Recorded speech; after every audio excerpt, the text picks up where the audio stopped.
what you're describing is the narrative of Jesus's life and the passion to become like Jesus creates a profound confusion for the father because Jesus wasn't a father. Jesus was a Yeah. single man.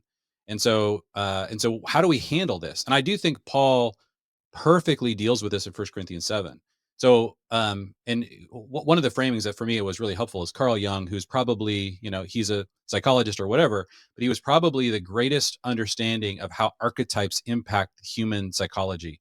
And he made this observation once. He said men in the West don't know how to live past the age of 33 because Jesus died at 33. Wow. That's a really good description of the problem, which is if you're following a model and you turn 34. I remember this happening to me. I was like, whoa, I'm older than Jesus was when he died. Like that's weird. Yeah.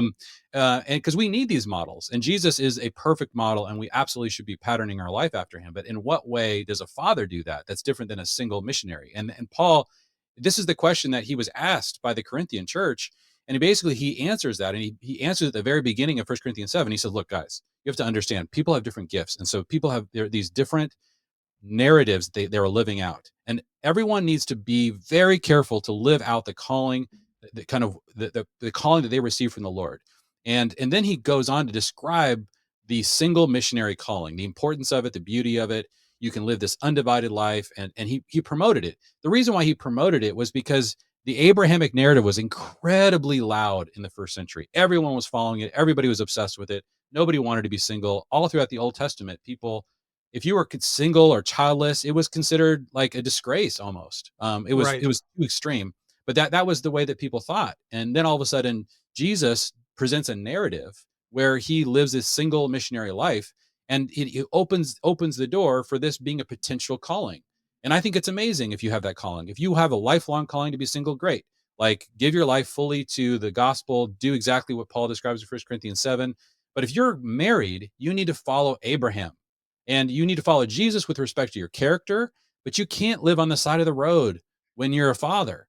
You That's right. can't, that's a different way to live. And Jesus, I think, honors that really well. Luke 10 is a really good example of that, where Jesus sends out these single missionaries 2 by 2, but he tells them, go find these people of peace. And one of the things you don't, in a person of peace in that case was a father of a family, and then Successful spread. family leader. Yes. And so one of the things you don't see the disciples doing when they are finding these people of peace is telling these fathers who are, often probably elders in their city, have lots of people depending on them, running businesses like fathers do. You don't find the disciples telling the fathers, hey, sell everything you have, give it to the poor, and come follow Jesus. Abandon all of your responsibility in that. No, like they were the infrastructure for the early church. And that's why in the book of Acts, you see that Paul was a single missionary going from town to town, village to village, city to city, but he was always looking for these people of peace, these kind of Luke 10 fathers. And they're actually all listed, virtually every city, Crispus, Cornelius, Gaius, Philemon. I mean, these guys are really important because they were the infrastructure. And that's why I like A- to think about this as the army and the outposts.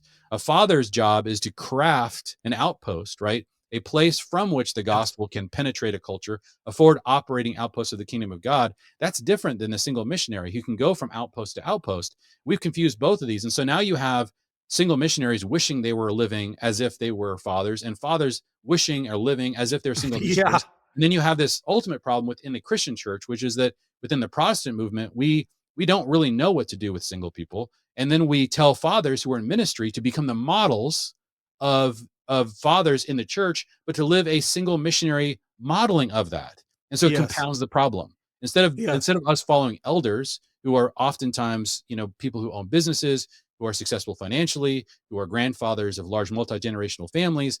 Those are the models for the young fathers of the community. We then have this sort of semi-monastic, confused father who has kids going sideways because he's living like a single missionary, and say, okay, now everybody follow that guy. That is going to cause problems.